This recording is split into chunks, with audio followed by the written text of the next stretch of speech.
सर्वान् कामान् प्रयच्छ मे मंत्रहीनं क्रियाहीनं परिपूर्ण तदस्तु मे मंत्रपुष्पाञ्जलिं समर्पयामि। पूजनेन वास्तुभद्र बल्ला देवता पूजनेन प्रेमता निधनमः। आए स्तंभ पूजन।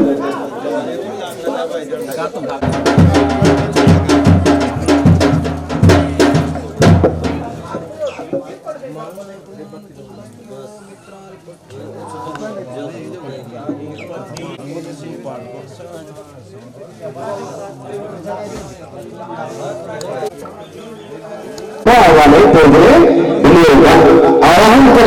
भगवान का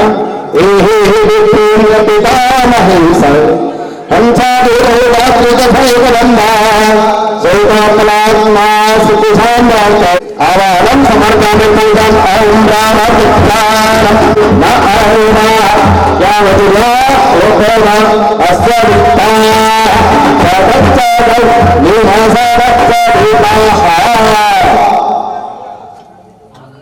लिंगाय नमः कलशाय नमः पिता पूजनीय नमः। आगे बढ़े। अंतराग में कौन विष्णु स्तंभ रीति मेधातिथि ऋषि गायत्री छंदा विष्णु देवता कृष्ण आह्वान पूजने विनियोग आह्वान करें। नारायण विप्रमूर्ति सर्वामरेरार्चितपादपद्मा सुभासुभानन्द सुधामरीश गृहाण पूजां भगवन् नमस्ते। पूजन करें। ओम एवं विष्णु नित्यग्राम रेतानि तरे परम नंदाय नमः कंसाय नमः स्तंभाय नमः ध्वजाय नमः स्तंभ सरसी नागमात्रे नमः पूजयामि। तत्पश्चात् स्तंभम् आलवेत। तो सुग्रीव अंतर्नैवेद्य कोण पर भगवान रुद्र भोलेनाथ का ध्यान करते हुए ओम नमस्ते परमेश ऋषि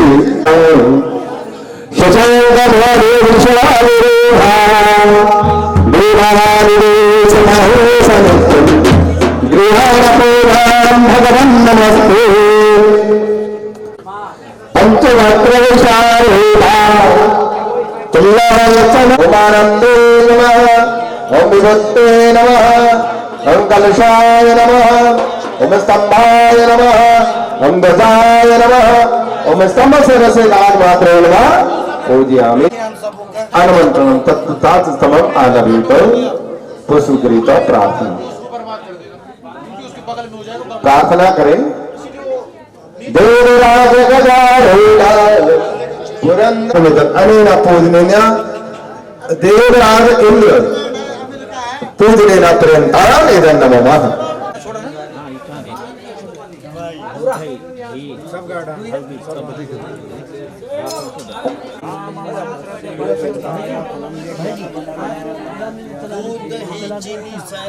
पूजने विनियोग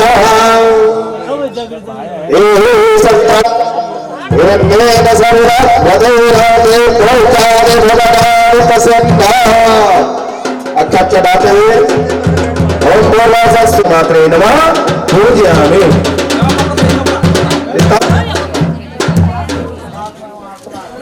पुष्पगृह का प्रार्थना ईशान पूर्वेर मध्ये गणपति स्तंभ देवता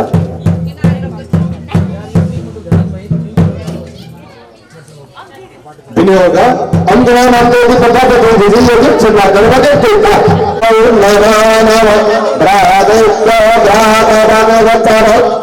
पूर्व अग्निर मध्य अनंत स्तंभ देवता नागराज भगवान का ध्यान करते हुए विनियोग पूजन ओम नमः तो सर्वे भोजे के चाप्रे देवे मानो जय अंतरिक्ष जय देवतेभ्यः सर्वेभ्यो नमः। नमः पूजयामि। स्तंभ सरसी शाखा बंधन अनुमंत्रण तत्पश्चात् स्तंभम् आलवेत। पुष्पकृता प्रार्थना भार्गव जमदग्नि दीर्घत वसादिस पृष्ठच्छं हे गौरीश संध्याय नमः ओम दक्षाय नमः ओम स्तंभाय नमः ओम ध्वजाय नमः ओम स्तंभ सदस्य नागमात्रे नमः पूजयामि। प्रार्थना कार्तिकेय भगवान की प्रार्थना। ओम मयूरवाहनस्तन्मा गौरीशः कार्तिक स्तंभ देवता पूजनेन प्रेरणाय नमः। आगे बढ़े। अग्नि दक्षिणी और मध्य यम स्तंभ खंड ऋषि यजुच्छन्न यमो देवता यमा बाते अक्षत दाते ओम भूर्वास नमः काया तन्नः प्रदा रक्ते च नमः बाहु बाह्येक्यं नमोस्तुते मंत्र पुष्पांजलिं समर्पयामि। ओम भूर्वास सोमाय नमः अक्षत भूर्वास सोमाय नमः सावित्री नमः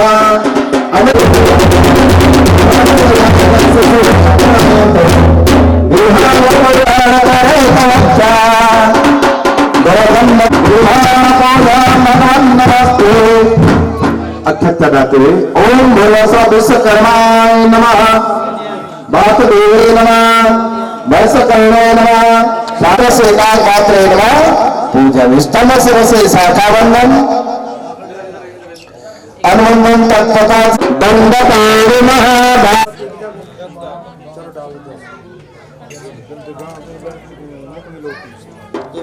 बलिदान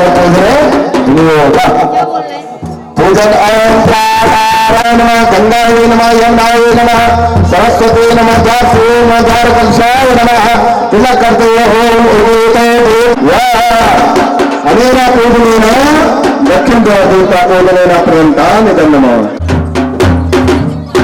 ओम निर्वासः तस्मै सामवेदाय द्वार कलशाय नमः गंगात्पुषाय समर्पयामि। तिलक करते लग्नाय वेदा सच्चिदारूपे अनेका पूजनेन पसंद देवता पूजनेन प्रेरणाय नमः। आए उत्तर द्वार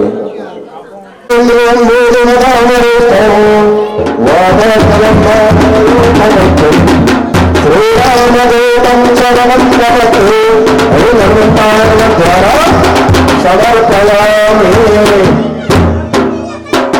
रुद्रकारहलद्भुजं नमस्ते रुद्रवन्दे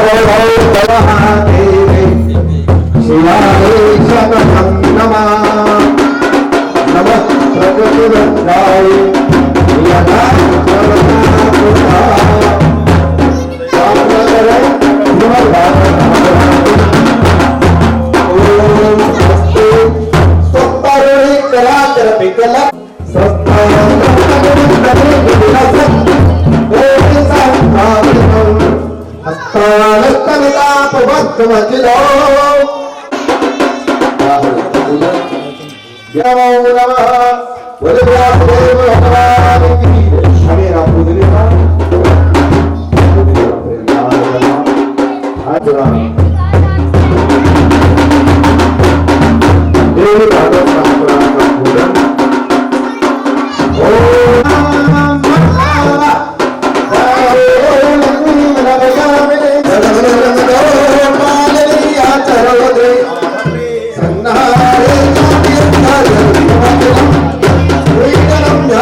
भगवते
अखिल ब्रह्मांड नायक भगवान नारायण पुराण श्रीमद् भागवत संहिता व्यासदेव जी के चरणों में बार बार प्रणाम करता हूँ। देवी भागवत मणिदीप निवास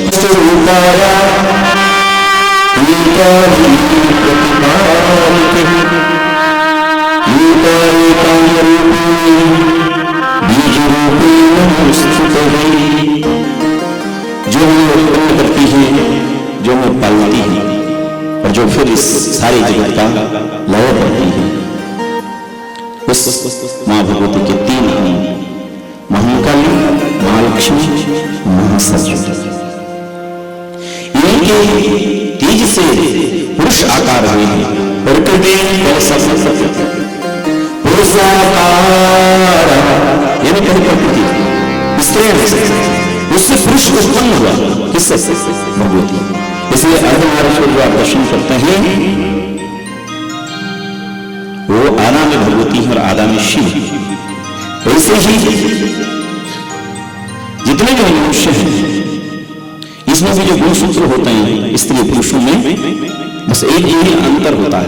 इसलिए कोई पुरुष बन जाता है, कोई स्त्री बन जाती है, वैज्ञानिक भाषा। लेकिन बस थोड़ा सा कोई गुण ज्यादा हो जाता है, इसकी वजह से स्त्री पुरुष हो जाता है। अन्यथा जो शक्ति मां के गर्भ में हमें बड़ा करती है वो एक ही शक्ति है। एक शक्ति परमेश्वर से भिन्ना चतुर्धा व्यवहारकाल।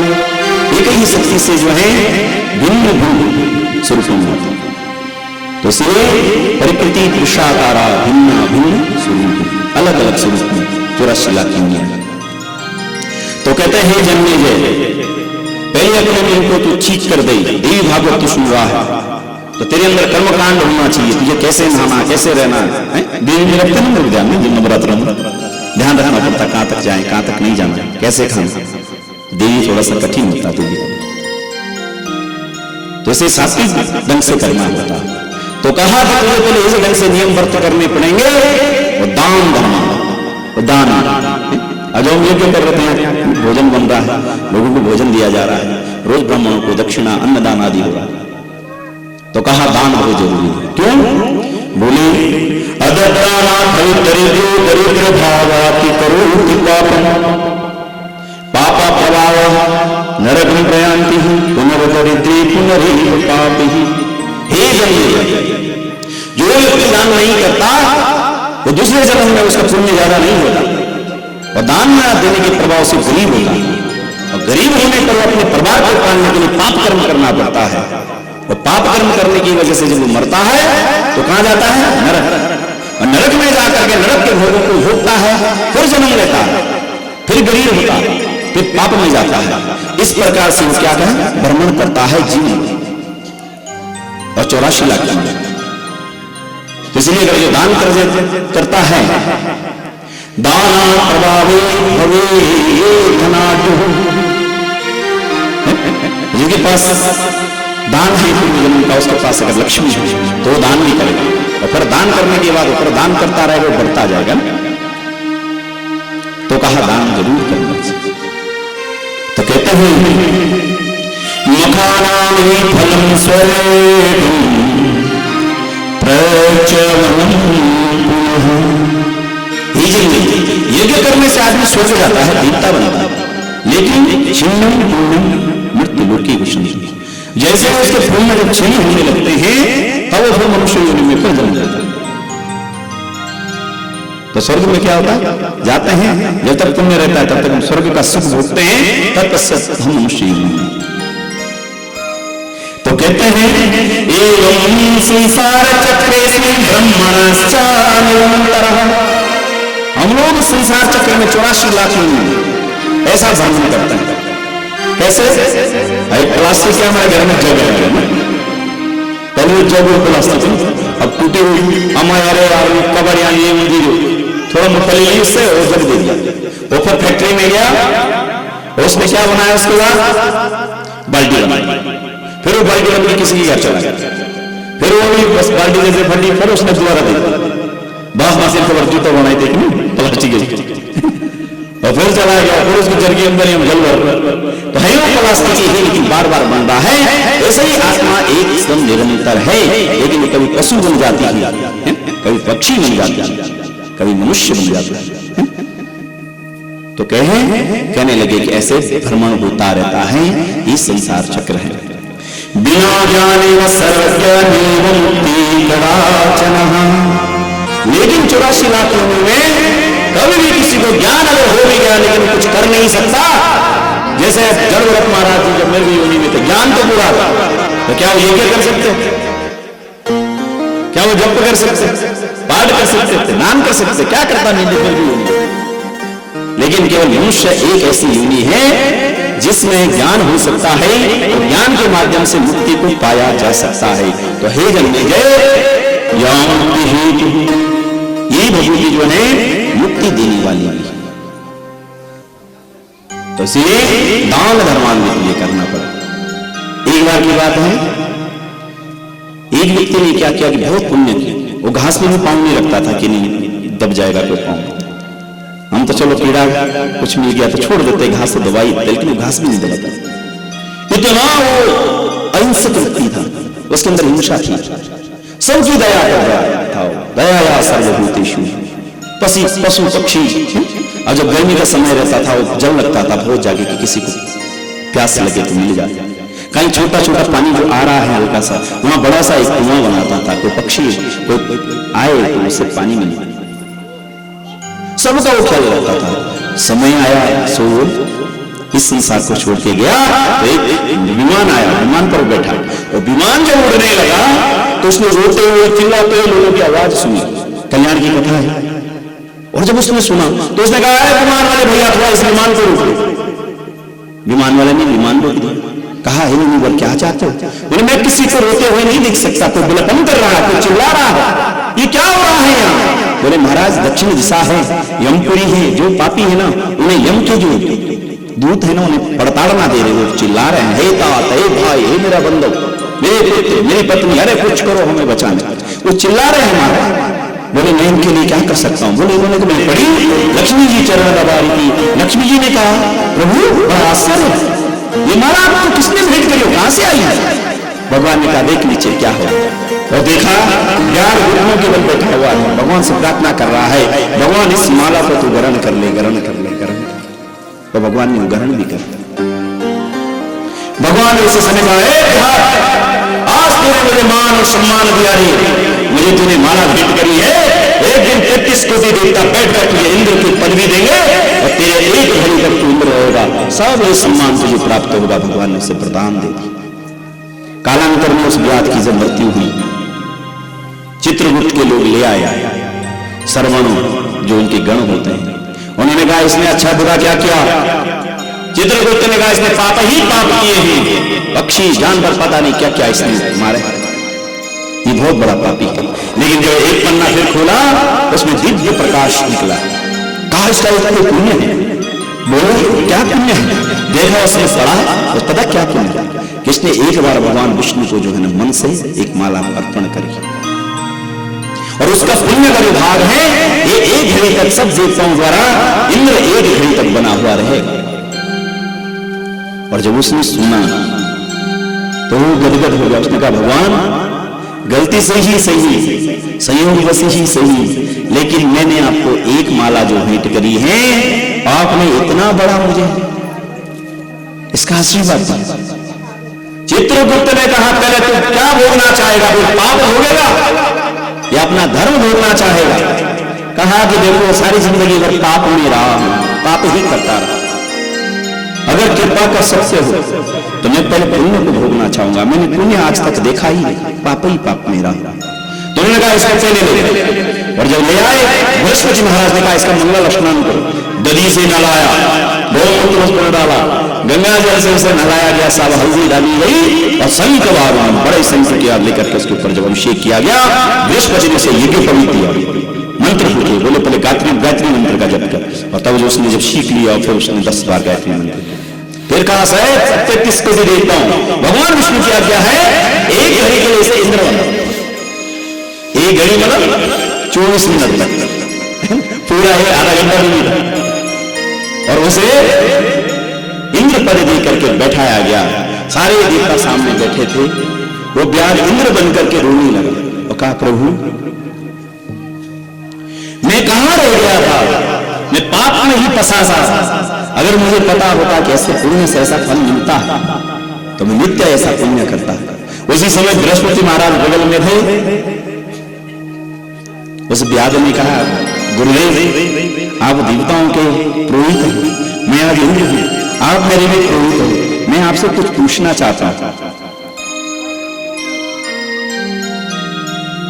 तो बृहस्पति ने कहा पूछो। वो याद कहने लगा कि कौन सी ऐसी चीज है जिससे हम पार निकल सकते हैं, मेरा उद्धार कैसा हो सकता है।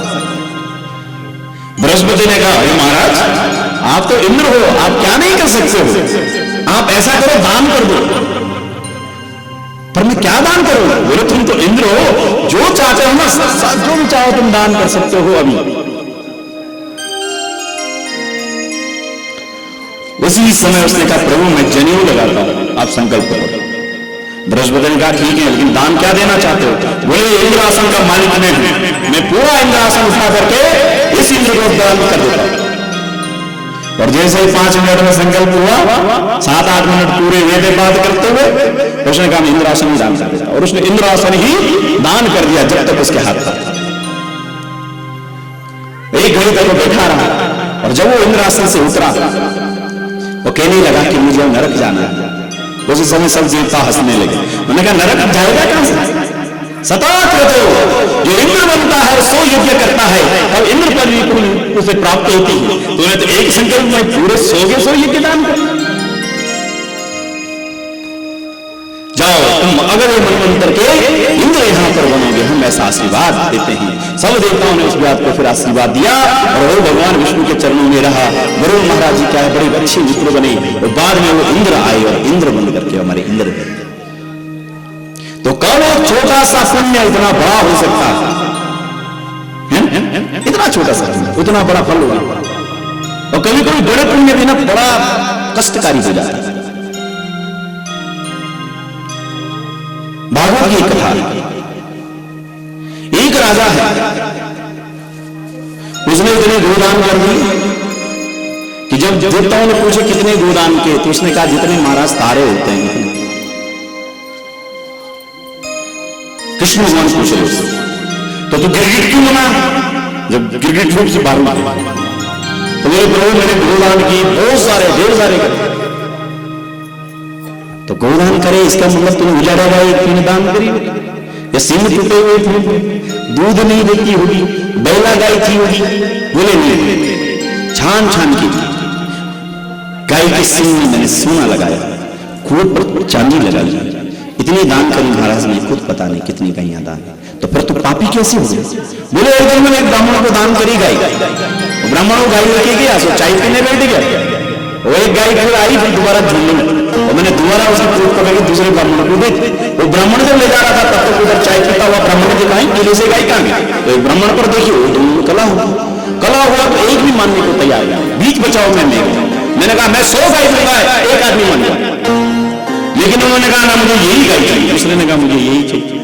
तो महाराज ब्राह्मणों में विवाद हुआ और जब मैं मारा तो चित्रगुप्त ने कहा क्या भोगोगे, तुम्हारा पुण्य बहुत ज्यादा है, पाप एक छोटा सा, पाप भोगना चाहो।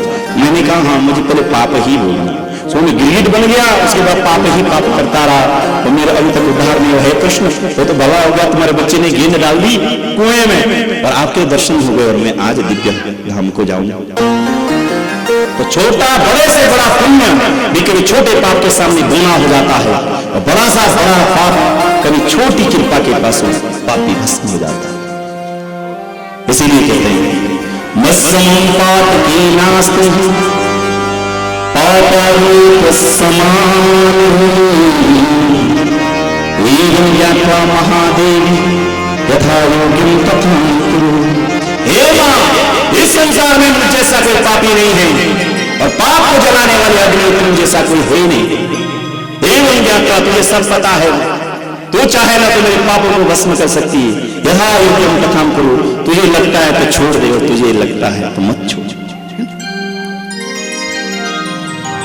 इसीलिए मां भगवती जगन माता माता है सर्वोपरि। देवी सुरेश्वरी भगवती गंगे त्रिभुवना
शंकर मूल विहार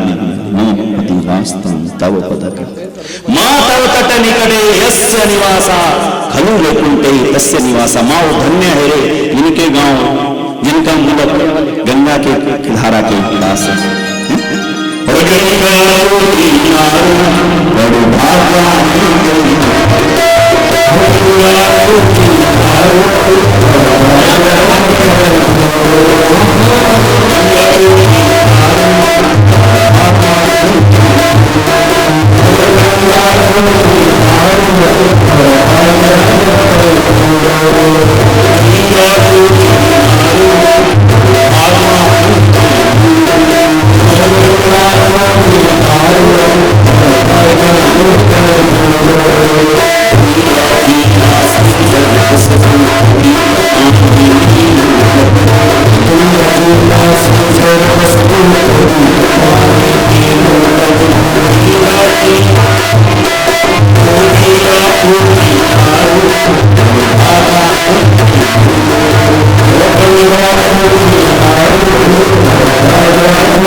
सृष्टि में कोई अभी है नहीं।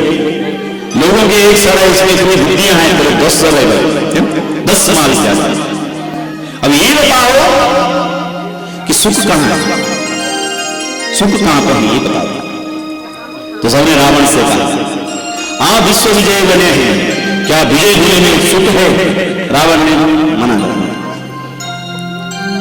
प्रभु सीता मंदोदरी तारा ये तीन त्रेता की सबसे सुंदर स्त्रियां, अगर किसी को सुंदर स्त्री मिल जाए पतिव्रता स्त्री हो उसमें सुख है, मना कर। तो ये बताओ आपका जो लड़का है ना इंद्र को जीता उसने, इंद्र जीता, और किसी का बच्चा इतना बड़ा काम कर जाए क्या बच्चे ने सुख है?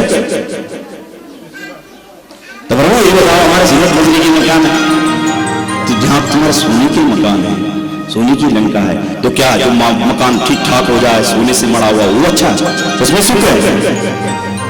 नहीं, सब चीज पूछा, सब मना किया। तो बोला कि सुख क्या है? रावण ने कहा पता नहीं सुख क्या है।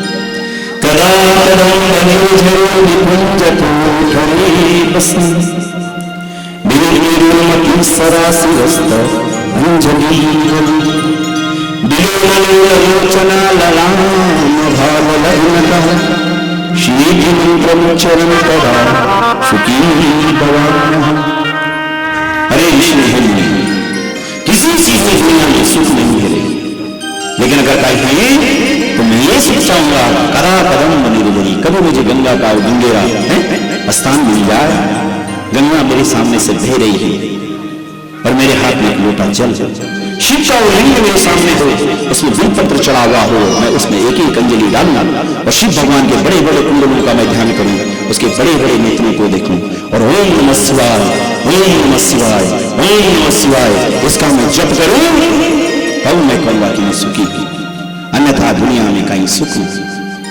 ना सुखम इंद्रराजस्य ना सुखम चक्रवर्तिनः सुखमास्ति विरक्तस्य न्यूनमेकान्तवासिनः। ना सुख इंद्रराज्य को नहीं, चक्रवर्ती को सम्राट है वही परेशान, इंद्र भी परेशान रहता है कि कहीं दैत्यों ने मेरा कहीं सिंहासन छीन लिया तो सब परेशान, कोई नहीं कह सकता। लेकिन मुनि नाम एकांतवासिनः, जो शिव में अपने को चढ़ा चुका हो, जो उसको जल चढ़ा रहा हो, ओम नमः शिवाय नित्याहार निष्ठ गाता हो और गंगा का उसके पास तट हो साव, तो सुख उसे कहा जाता है। तो हम लोगों को यह सुख जो है जन्म जन्म मतलब जिस जन्म से मिला हो, तो हम लोग क्या है सुखी, यहाँ कहते हैं ना गाँव पूर्ण क्या है सुखी, ये लोग सुखी लोग सुखी, मां गंगा के किनारे तो नाम ही डाला। तो कहा है जन्मेजय इस दिन से तुझे जो है दिन का मुख्य यज्ञ करना है। तब बैठे और आगे की कथा बताई कि एक बार भगवान ने हयग्रीव अवतार लिया और मां भगवती की प्रेरणा से हयग्रीव के देवताओं से मार दिया। जन्मेजय कहने लगे कि मुझे यह कथा सुनाओ हयग्रीव कौन था। तो बताया सरस्वती नदी के किनारे एक दैत्य था, हाथ पांव ठीक थे ऐसे, लेकिन जो उसका मुख था घोड़े का, तो ग्रीव गला है मैंने घोड़े का उसका सर था। इसने सरस्वती नदी के किनारे बैठकर 10,000 वर्ष तक भीषण तप किया और तब करने के बाद ब्रह्मा ने उसे वरदान दी और कहा उसने कि प्रभु दुनिया में कोई घोड़े के सर वाला नहीं है, मुझे कोई अगर मारे तो घोड़े के सर वाला मारे। और उसके बाद जब तथास्तु बोल दिया तो उसने इतना उद्यम मचा दिया, सारे देवताओं को परेशान कर दिया, यज्ञ भाग उनके छीन दिए और सब देवताओं का अधिकार छीनने लगा। सारे देवता ब्रह्मा के पास है भाई बचा लो। ब्रह्मा ने कहा यज्ञ करते हैं चलो, और जब यज्ञ के लिए वो निकले तो विष्णु यज्ञ हुए, विष्णु बिना विष्णु से यज्ञ नहीं। विष्णु भगवान के साथ यज्ञ करना चाहते थे, गए तो वैकुंठ में भगवान है, कहीं दूर गए तो भगवान जो है दैत्य के साथ लड़ लड़ के थक गए और एक धनुष को यूं रखा हुआ गले।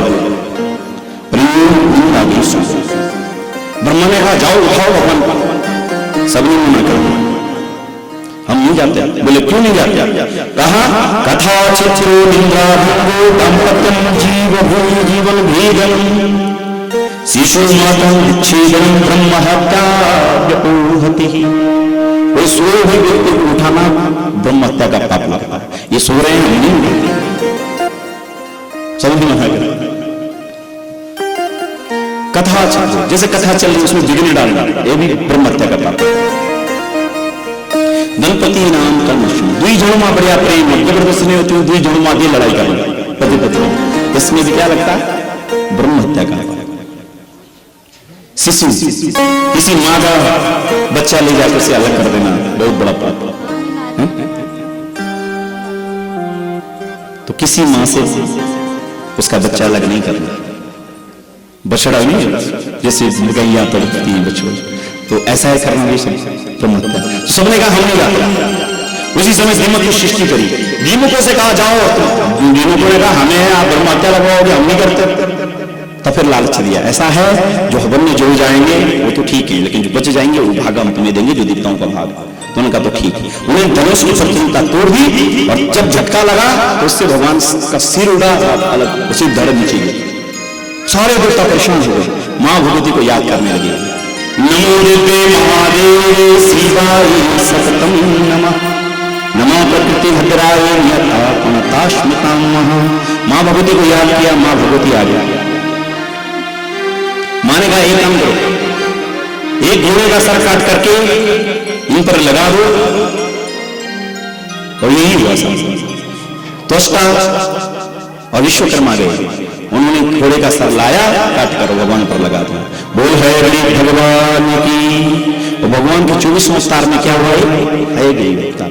और भगवान ने जो है उस देवते को जो देगा देते मेरी तरह है, अब तुम्हें पक्का अब तुम्हारा बना। और है तो भगवान ने एक ही समय में मार दिया। है भगवान की जो उस देवते को जब मारा तो तत्पश्चात ही जन्मे जे भगवान की यह अवतार भी हुआ है। ये मां भगवती की प्रेरणा से ही हुआ है। बड़े प्रसन्न हुई और कहने लगे प्रभु तो भगवान का स्वार्थ क्यों अलग हुआ? बोले एक दिन ऐसा हुआ क्योंकि विधि का विधान बना हुआ रहता, विधि का विधान अनिलाभ सही है, तू अकेला नहीं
अवतार होना था। तो उसमें एक कारण बना, बोले क्या कारण बना? एक दिन मां लक्ष्मी ना भगवान के पांव दबा रही थी, और भगवान जिस भी लक्ष्मी को देखते थे ना तो मुस्कुराते। तो एक बार हुआ, 2 बार हुआ, 3 बार हुआ, ऐसे जब कई बार हो गया तो मां लक्ष्मी ने कहा ही नारे तुम मुझे देखकर के ऐसे हंसते हो, बात क्या है? भगवान भी हंसने लगे, कोई जवाब नहीं, और फिर देखते गए और हंसते थे। ऐसा करते करते करते मां लक्ष्मी को क्रोध आ गया, और मां ने कहा हे विष्णु, मुझे तुमको ना मां जगदम्बा ने मुझे तुम्हें दिया है, नाराज मुझसे करते हो, जाओ तुम्हारा मुंह है एक दिन अलग निकलेगा। तो श्राप इसलिए जो है सर अलग हो गया। अब हम बताएंगे कि मां लक्ष्मी के साथ विवाह कैसे कैसे हुआ था, आगे कथा में। तो इसलिए मां भगवती की प्रेरणा से सर भी अलग हुआ, मां भगवती की प्रेरणा से सर लगा, मां भगवती के प्रेरणा से हयग्रीव को मारने के लिए भगवान का अवतार। तो कहा सारा भगवती का सृष्टि सर्वरूपा जगत बन विभू क्रीडन तो सारा चक्र क्या है? भगवती। तब कहा कि इसके बाद भगवान ने मधु को मारा। बोले प्रभु हमने तो सुना भगवती ने मारा है, और ये भी सुना कहीं कथा में कि नारायण ने मारा। ये कथा हम सुनना चाहते हैं। तब कथा प्रारंभ करी, वो कहने लगे पूरा शीश जब सारी दुनिया केवल जलमग्न होती है तो वट के पत्ते के ऊपर एक छोटा सा बालक आता है, उसकी नाभि कमल बड़ा होता है और एक कमल होता है, उसके ऊपर एक ब्रह्मा उत्पन्न होता है और वो चतुर्मुख होता है। और तत्पश्चात ही जन्मे जब वहां से ब्रह्मा नीचे उतरा, विष्णु भगवान को देखा तो उसने कहा हे आदि पुरुष मैं तुझे प्रणाम करता हूँ। विष्णु भगवान ने कहा पर एक काम करो, तुम वापस नहीं चले जाओ और वहीं जाकर तप करो। फिर मैं वो ब्रह्मा जो चढ़ता है कमल पर जाकर तप करने लगा, और जैसे वो तैयारी कर रहा था तप की, भगवान उसमें गहन निद्रा में चले गए। भगवान के कानों से क्या हुआ? मेल निकला समुद्र में, और जैसे ही वो मेल समुद्र में गया, देने कान से एक व्यक्ति उत्पन्न हुआ, बाएं कान की मेल से दूसरा। उन्हें कहने लगे मधु केटल। वो छोटे छोटे बालक मैंने देखे, वो जल में क्रीड़ा करने लगे, दोनों मिले, बड़े प्रसन्न हुए और घूमते घूमते कहीं चले गए। और ब्रह्मा क्या कर रहे हैं? ब्रह्मा तप में बैठे। ये दोनों ही देखते घूमते घूमते सारे जगह जल ही जल था। उन्होंने एक प्रकाश पुंज देखा और उसमें से एक ध्वनि निकल गई।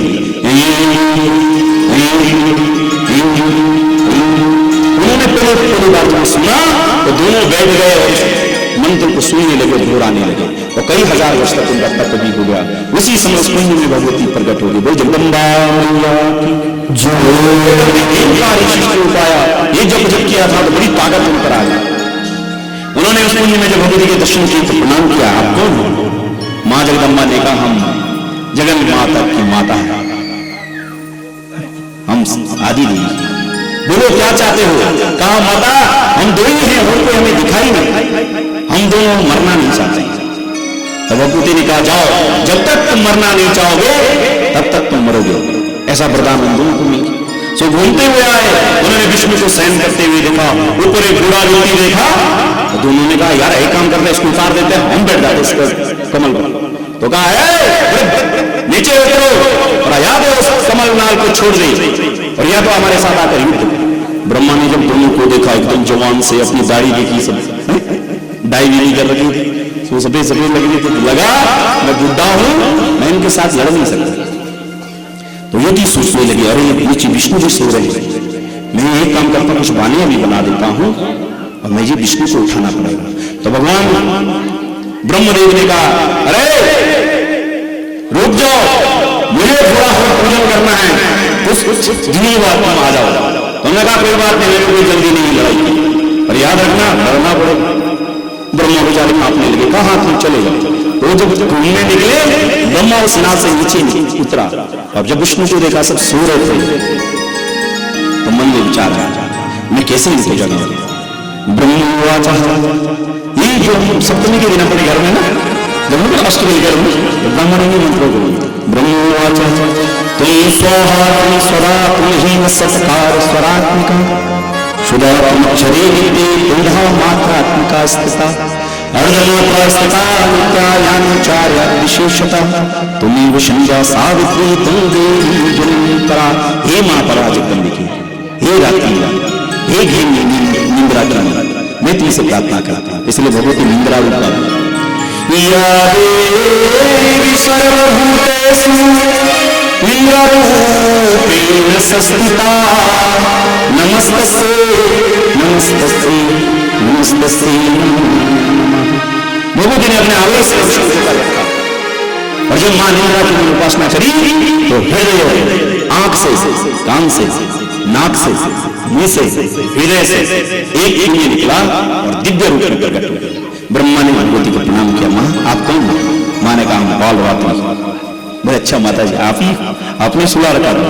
तब तक जमाई लेते हुए भगवान विष्णु खड़े हो गए। भगवान ने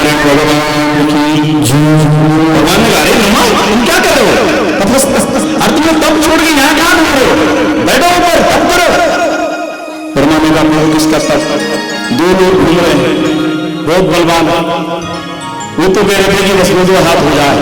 मैं डर गया, दो थे आप सो रहे थे, पता नहीं कितना पीट ले, उसको आप उठ गए आप कुछ करो। भगवान ने कहा ठीक हम इंतजार करते हैं। तब मधुर के तक दोनों आ गए हैं जन्मे जय, और भगवान ने जो है 5000 वर्ष तक इन दोनों के साथ जो है युद्ध किया। पंचोश सहस्राणि बाहुः भगवान ने कहा 5000 वर्षों से ये मरी नहीं जाएगी, ये देख। तो भगवान ने उनसे कहा अरे भैया धर्म की तरह युद्ध होता है कि नहीं होता? उन्होंने कहा हाँ धर्म की तरह होता। तो कहा एको भद्रोवाच बलिः सफिशो तथा कृतं विष्णुर्मध्ये युवाभ्यां च पुनः पुनः। तुम दो भाई मेरे साथ लड़ते हो, एक लड़ता है तो एक आराम करता है, फिर एक आराम करके फिर मेरे साथ लड़ता है, फिर दूसरा लड़ता है। यार एक बात तो बड़ी, मुझे तो आराम करना है। बोले हाँ तुम आराम करना, तुम कहीं टहल के आ जाओ मैं आराम कर लूं। बोले हाँ। भगवान बैठे और भगवान ने ध्यान लगा हे माँ जगदम्बा तू ही सारी सृष्टि खिलाती थी, अब मेरे को बता इनको इतनी ताकत आई कहां से? माँ भगवती के लिए भगवान विष्णु ने प्रणाम किया। विष्णु जुवाच नमो देवी महादेवी